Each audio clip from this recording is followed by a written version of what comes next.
Yo, what's good, everybody? Oh my goodness, what up to you guys, man? We got Lindren, Sean in here. We got YK, Shift God. Yo, appreciate you guys, man. Appreciate the support, bro. But man, I am very, very excited. Like I said before, man, we're gonna make a comeback this year. We had a lot of the behind the scenes things that we had to figure out, and I want to give a special shout out to Kretschman Media, right? Kretschman Media right here. The link is also on the main page because they are definitely going to be handling a lot of things for me and helping me out. So I definitely appreciate those guys over there. Cowboys Beat. I don't know if you guys are very familiar with Cowboys Beat, but Cowboys Beat is one of the guys a part of this media company, man. So I appreciate it. No doubt, man. Black Moon, shout out to you, Mer. Yay, first super chat today, bro. The season's about to come up soon, man, and we are about to be pumping videos left and right. I'm very, very excited for what we about to do, man. And man, bro, man, there's so many things that's been happening. There's so many things that's been happening in this off season that I'm just like, bro, these guys are tripping. These guys are for real tripping. And one of those things, right, is this Kobe's talk, bro? These Kobe's talks have been absolutely and utterly disgusting. I have no clue where this is even coming from. And one of the things that I picked up on, shout out to you, Jeremiah. One of the things I picked up on, right? I'm over here scrolling on Twitter, and I come across a ranking, a CBS ranking, where Kobe's not even top 5 in terms of ranking players in the 21st century. So CBS dropped a ranking where they ranked the top 10 players of the 21st century from the 2000s onward. And Kobe wasn't even in the top 5. Let me show you guys, right? Let me show you what this was. So right here, we got one, LeBron James. I don't even have to say anything. I completely understand that. 2, Steph. We're getting shaky here a bit already. Now, we'll get into that later. I can understand the way that they're going to go about it if they're going to say Steph 2, but Steph 2, right? We'll get to that later. Tim Duncan 3. Cool. Not too bad of a top 3. But then these guys going to sit here and put Nikola Jokic at 4. They put this man, Nikola Jokic, at 4 over Kobe Bryant. This man hasn't even had a full decade of playing at a top 5 caliber level. He hasn't had 10 years of that. Kobe does. So there's that. Then we have Shaq at 5, where I think a lot of people could have assumed Shaq at 5. And then we have Kobe here at 6. And I'm just sitting here thinking, how is it that Kobe Bryant could be ranked 6, not in NBA history, but out of the players in the last, 25 years? Are we kidding me? Are we serious here? This is beyond disrespectful. This is beyond disrespectful. I don't know why Kobe's this one guy out of everyone in NBA history that gets so criticized for his struggles as a player and even struggles as a character. But we're gonna really get into it today, right? And the first one I want to talk about is we have this disrespectful thing here of having Jokic ranked over Kobe, and for the last 25 years. We're gonna start off with Jokic. That's so disrespectful to put him above Kobe Bryant, mainly because Jokic has not been playing at a top 5 level for more than 7 years. Kobe from 2000, you can even say 99 to an extent, but from 2001 all the way till he tore his Achilles, had been playing at a top 5 level for that whole entire time. Not even that. This man didn't win not 1, not 2, not 3, not 4, but 5 NBA championships. You won't tell me a man that only won 1. You're going to tell me a man that has only won 1 chip in the last 25 years is going to be ranked above a guy that won 5 of them? Are we seriously doing this? 5. He was at an all-NBA level, all-NBA defensive level. One of the best, probably the best scorer in the league throughout his tenure. And we really going to sit here and put that man above Kobe Bryant?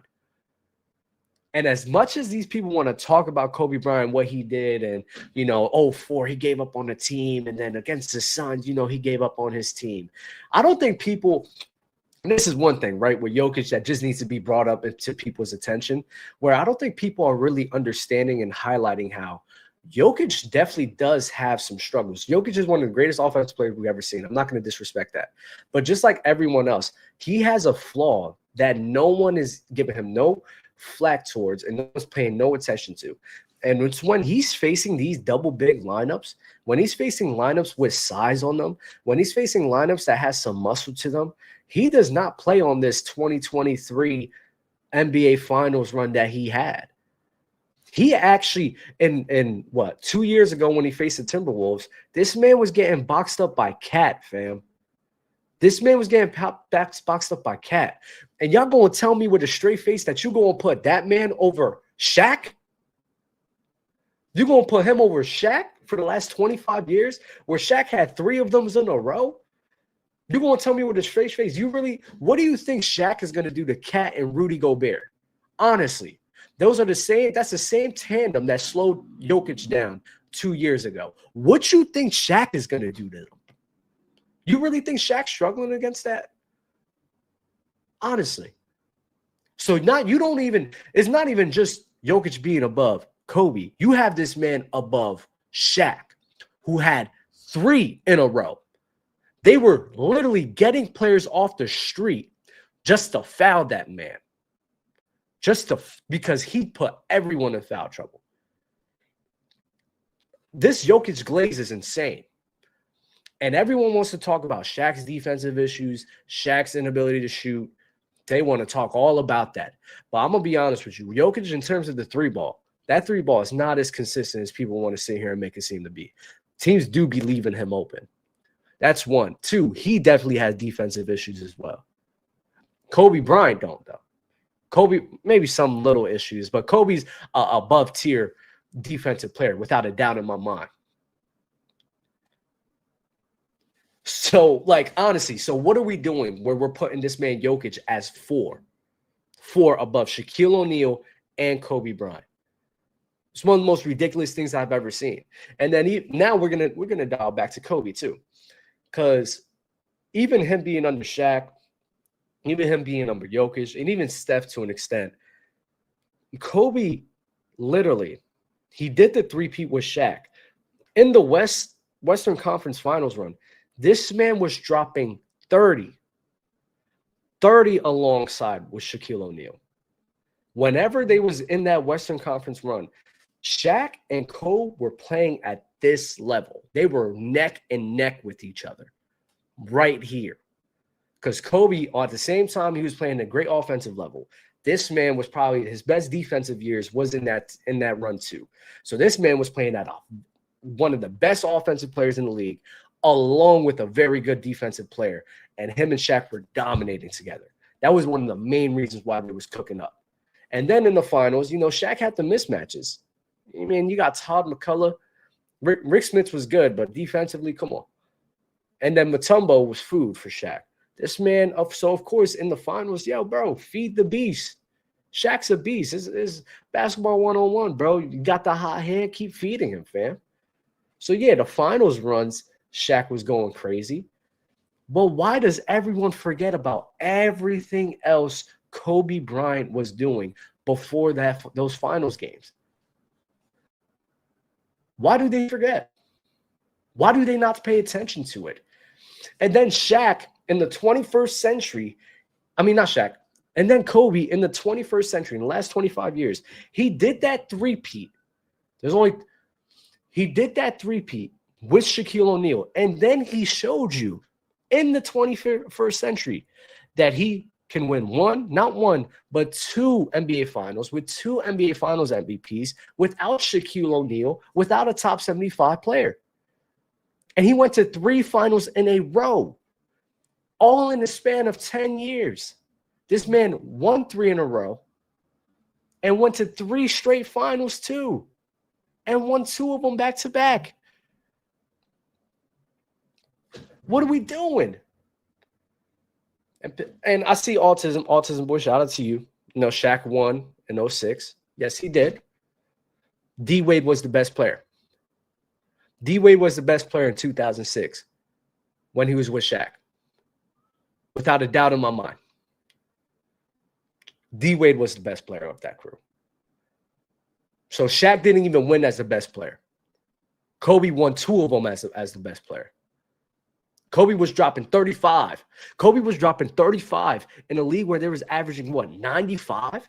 98 points, not even making 100. This man was dropping 35 points, fam. And people still criticize him for what? Missing the playoffs in some years? See, people love bringing up Kobe Bryant and what he's done wrong. But now when we start talking, and then the players in which he had, which is Shaquille O'Neal. But when we bring up Magic Johnson and Kareem Abdul-Jabbar playing with each other, no one bats an eye. No one criticizes Magic and Kareem for playing each other. No one penalizes them for winning rings together. No one talks about that. When Kareem Abdul-Jabbar is missing the playoffs in back-to-back seasons with 2 different teams, this man was on the Bucks, got traded to the Lakers, and guess what? He missed the playoffs in both of those seasons. But we're going to talk about Kobe Bryant missing the playoffs. We're going to talk about Kobe Bryant having Shaq.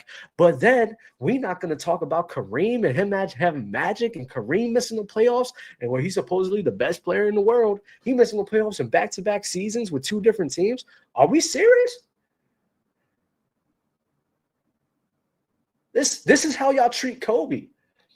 And when people bring this up to show y'all that you guys are not being consistent in y'all train of thought when you're comparing Kobe Bryant to all of these other best players in NBA history, whenever we bring any of this up, so for some reason we're classified as haters or we're disrespecting the old generation.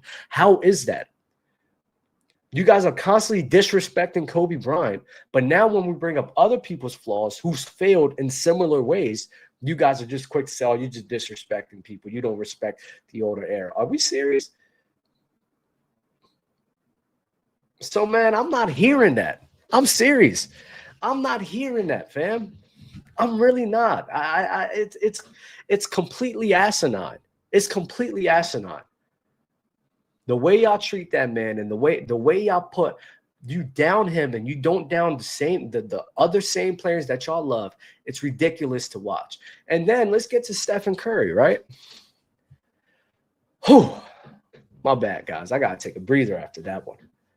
But we have Stephen Curry over Kobe Bryant for the 21st century. Now, I think Steph is a generational player, without a doubt. Changed the game. One of the most marketable players in NBA history, period. You got him, MJ, Magic, Kobe.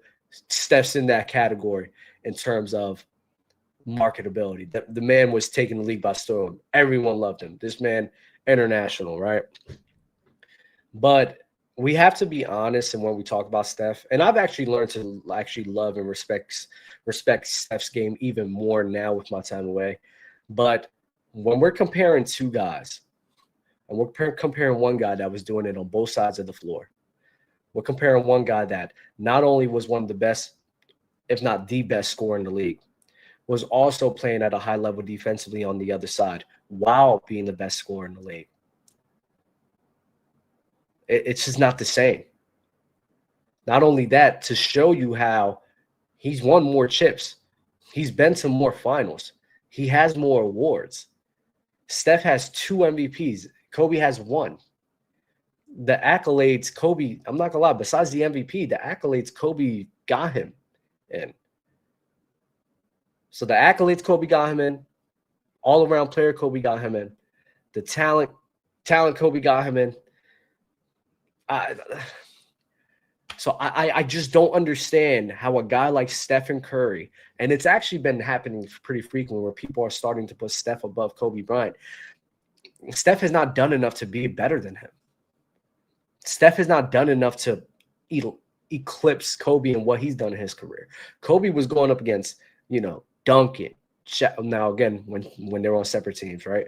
Duncan, Shaq, KG, LeBron, Dirk, like so many, Tracy McGrady, so many different players and so many different teams. He played in the toughest Western Conference in NBA history, fam. And this man was still making straight NBA finals. This man was over here playing in the toughest conference in NBA history. The toughest conference in NBA history, fam. He was still taking Smush Parker and Kwame Brown to the playoffs. They were still making them a 47-50 win team.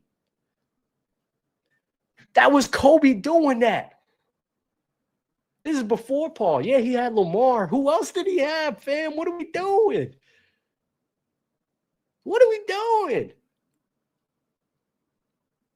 Come on, fam. Y'all killing me over here. Y'all killing me with this. Y'all really are. This man, Kobe, in the toughest Western Conference was doing this with, I'm sorry. I'm not trying to be disrespectful, but it wasn't an up to par supporting cast. To be in that playoff, to be in that Western Conference, it was not up to par to be making the playoffs like that. This man, Kobe, was literally carrying them. Literally carrying them. The same way y'all want to give Jokic credit for sitting here carrying a team that shouldn't be up there, Kobe gets no credit for carrying his squads. No credit whatsoever. Man, it gives me a headache. And again, the stuff with Steph, the man don't play defense the way Kobe does. The Warriors have consistently have to keep trying to find ways to mask and hide them on defense to make sure teams don't exploit that. You don't have to worry about that with Kobe. You do not. Kobe could take on the assignment of guarding your best player. Steph can't. So Steph, best shooter in NBA history, generational shooter. When you got a guy who can break the game like Stephen Curry, fam, it's like, even though he doesn't have as complete as everyone else, man, if you breaking the game, it's like Tyreek Hill, bro. If you breaking the game like that, fam, it really don't matter. You just breaking the game. So Steph, with his game-breaking ability, you got to give credit to that. But that is not enough to put him over a guy like Kobe. Because Kobe himself broke the game, too.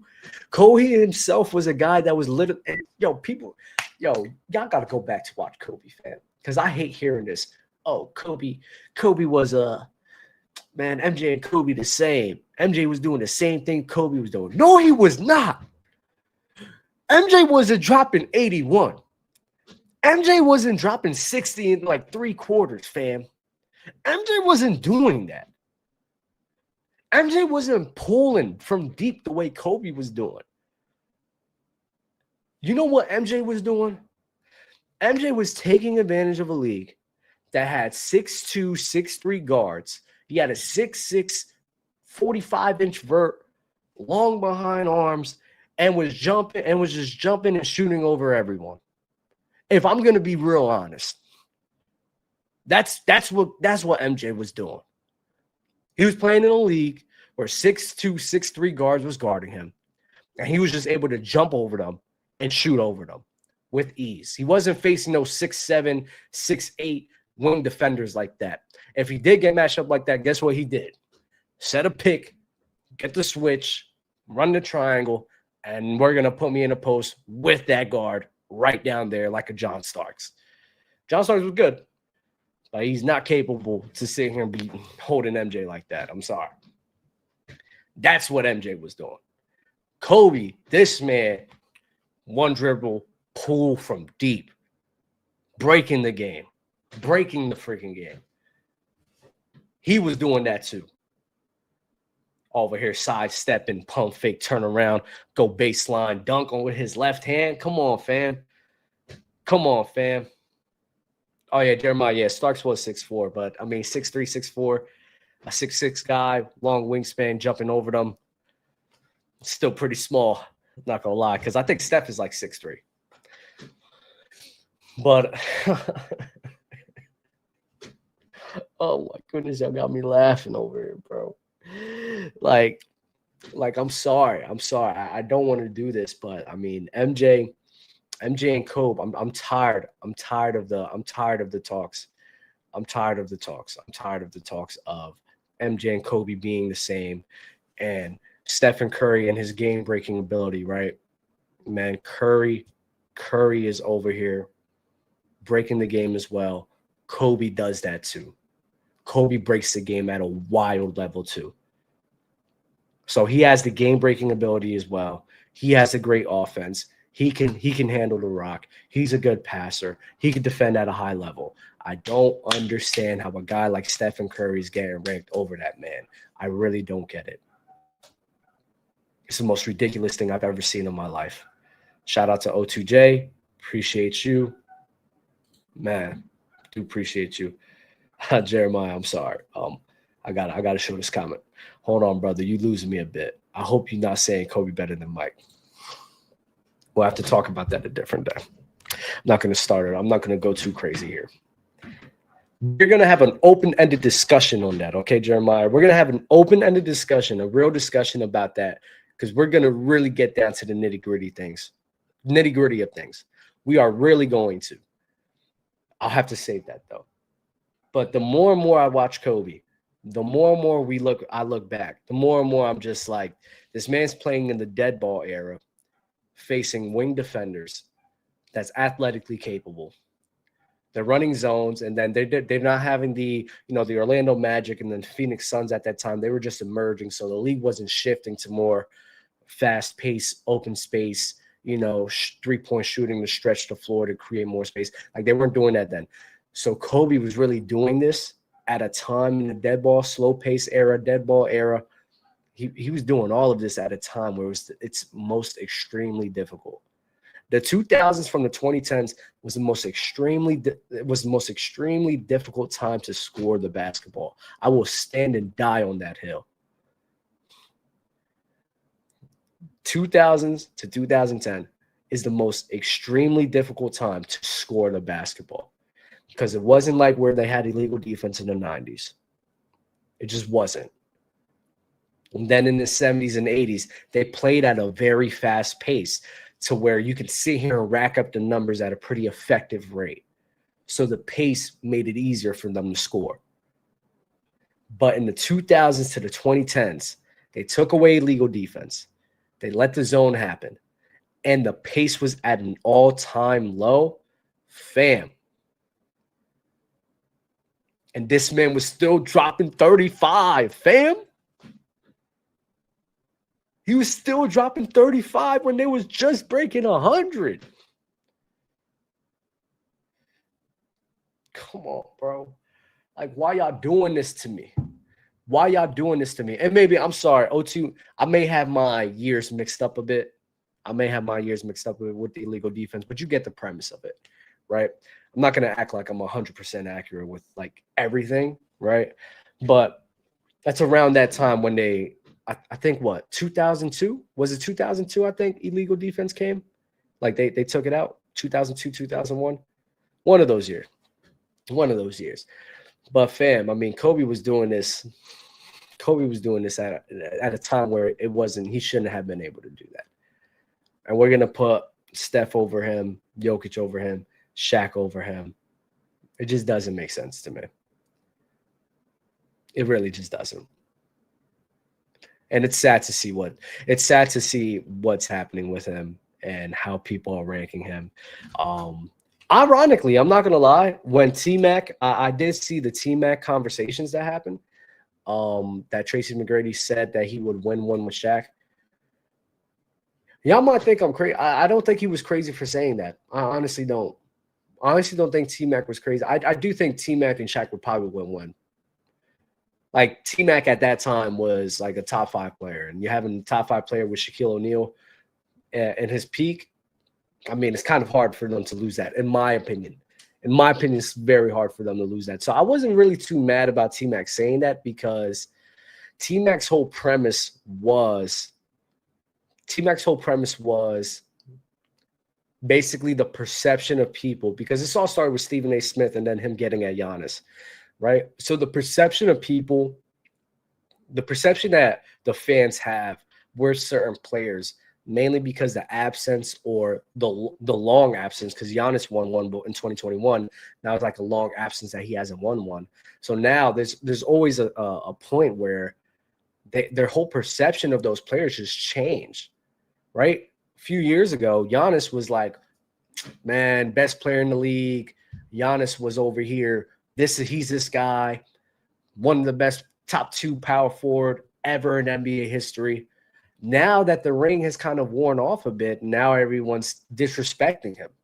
Now everyone's like, he's not this, he's not that. Calling him the best player in the world is kind of like blasphemous to some people. And it's weird. It's very weird. And I understand T-Mac's premise where it's very weird how the fans, they don't stay consistent with their train of thought, and their perception of players just constantly do this, mainly because of a ring. So, and I think Giannis right now, Giannis has been extremely well. He's been playing some of the best basketball I've ever seen. So a guy in Giannis who is like still on the same level or even probably ascending to a higher level from what he was back then, you guys are discrediting him more now than before when he's gotten better as a player. What's the reason for that? Well, the only reason is just because he didn't win a ring within that time span. So it's very weird. So I understand T-Mac's premise when he talked about bringing up Tracy McGrady. I mean, T-Mac's premise where he brought up Kobe Bryant and then him being on the team and he will win one. And the conversation about T-Mac would be very different because T-Mac was a guy who was extremely skilled. He can do almost everything on the basketball court. I remember a conversation that he had, just like a few years ago, maybe 4 years ago. And they said, someone asked him who will win on a one-on-one versus him and Kevin Durant. And he said, whoever gets the ball first. Completely right.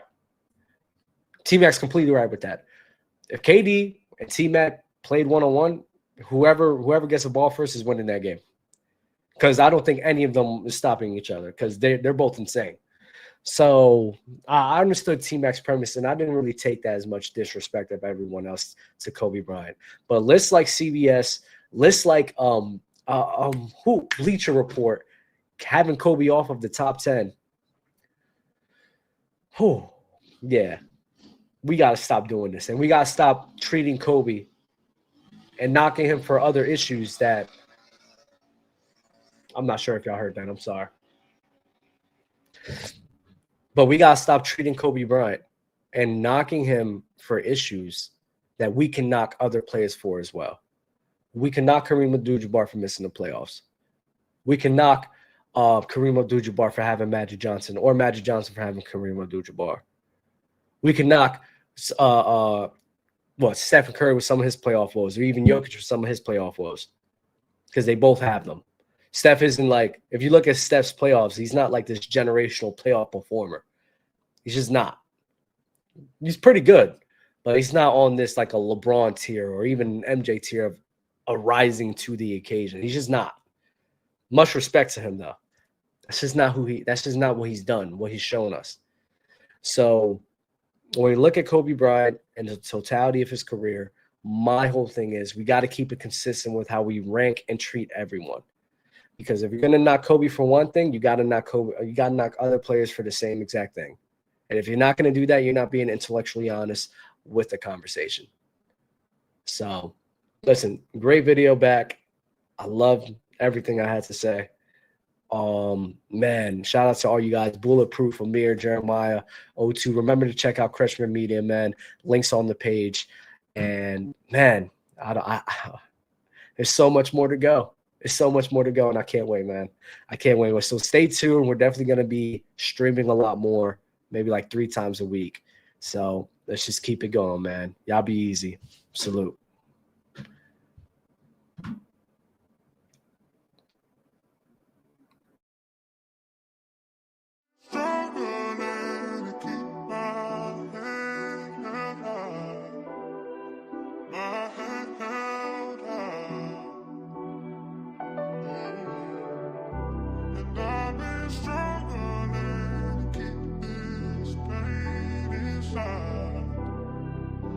This pain inside.